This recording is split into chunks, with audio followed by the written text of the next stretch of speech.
What's up YouTube? Shamu Aquariums here, bringing you guys another video. Right now you are looking at my red tail shark's former territory, and as you guys can see, my roseline sharks, aka Denison barbs, and my Siamese algae eaters can freely swim around in this part of the tank without consequences. And that is because, as you saw in my last video, my red tail shark has been deported out to Maryland and is now in the hands of Everyday Fish Keeping, aka Dan Heitschuh. Big shout out to Nolan's Aquarium in Santa Ana for professionally packing him up and shipping him out for me, because I did not trust myself enough to do it myself, and Nolan charged a fair price to ship him out to Maryland for me. And according to Dan and his videos, the shark made it alive and well, and he adjusted very quickly to his new home. And he also hasn't been giving Dan any problems, and that's a good thing. And the reason why he's not giving Dan any problems is because in the tank that Dan put him in, there's no Denison barbs or Siamese algae eaters or any other shark-shaped fish in that tank. And when I had that red tail shark in here, he mainly only targeted my roselines and my Siamese algae eaters. Occasionally bumped my rainbow fish, but for the most part, that red tail shark did not give a crap about my rainbow fish or my Serpae tetras or my cories or my angels or my pearl gouramis. But he always went after the roselines and the Siamese algae eaters, and the Siamese algae eaters got the worst of it, based on my observations.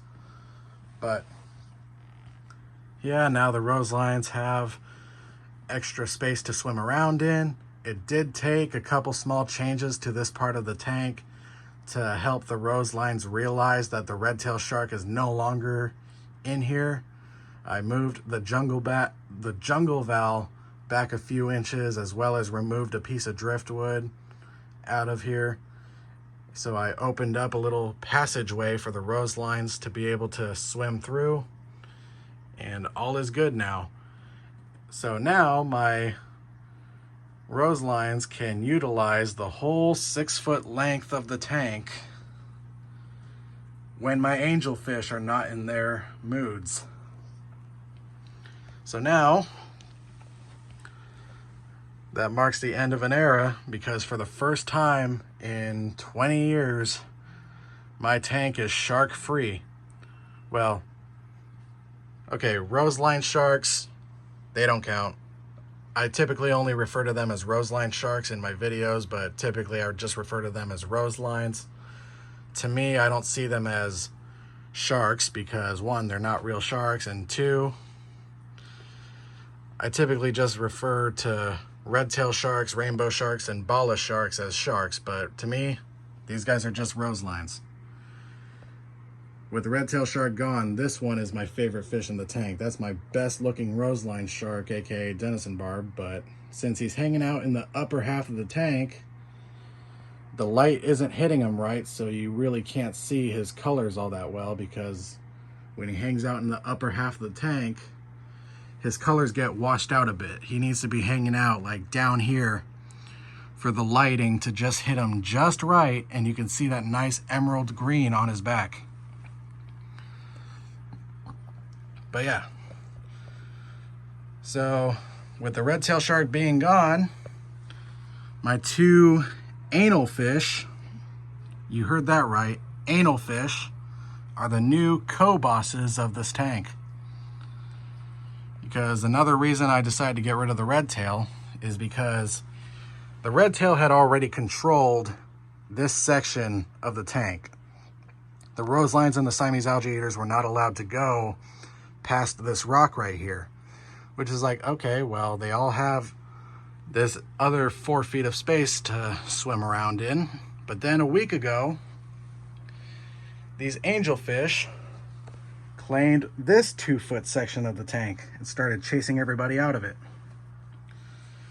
So the rose lines were restricted to this 2-foot section in the middle, and I couldn't be having that. This tank does not have enough room for 2 territorial assholes. Well, 3 technically, but I count the angels as 1 because they seem to be pairing off. But yeah, there's not room in this tank for 2 assholes. So 1 asshole had to go, and I chose the red tail shark because he was a lot worse. At least when the angelfish chase the other fish, they're slow. And their aggression seems to be in phases, based on what I've noticed over the past few months of keeping them.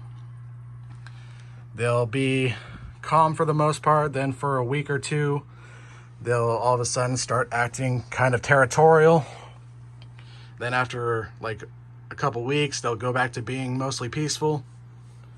So yeah, it's like in phases or something. Plus, when they start acting that way, they move territories quite often. Like during one aggressive phase, they'll claim this area as theirs, and then after the calm, then they'll like claim that side of the tank as theirs. But yeah, they move around a lot, so no big deal. It's only in phases. They haven't seen any serious aggression from them. I have seen the occasional like turning sideways and charging.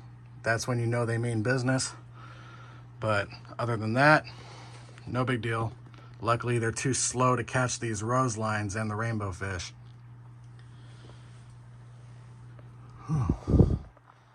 Need to stop vaping. But yeah, it's nice being able to see my rose lines swim peacefully through this area of the tank. They still seem to congregate in the middle quite a bit, but that's their choice. There's nothing keeping them from going over here. So they still choose to hang out in the middle. That's on them.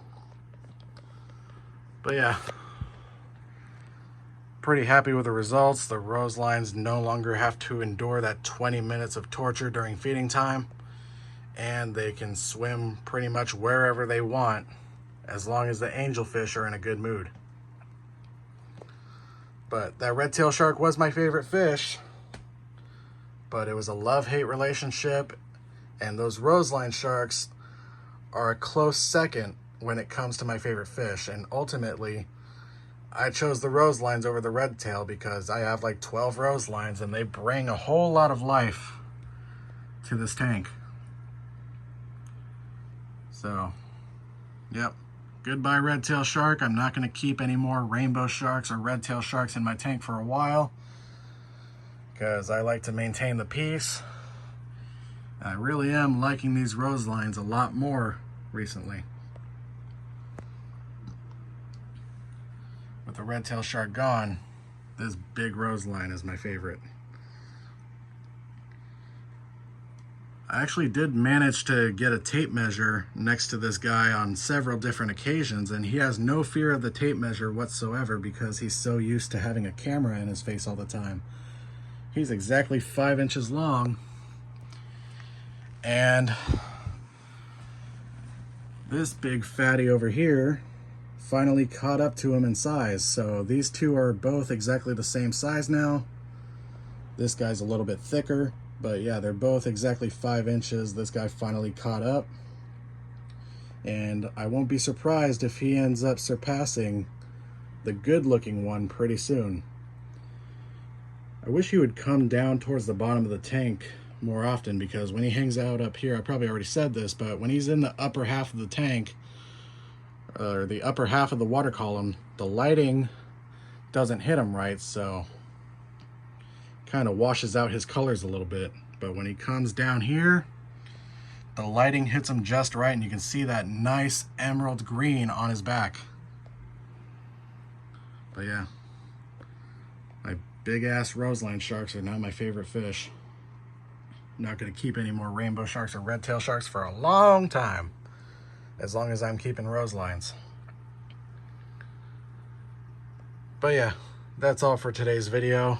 So like, comment, subscribe, and I will see you guys in the next video after I try to get some close-up shots of the fish.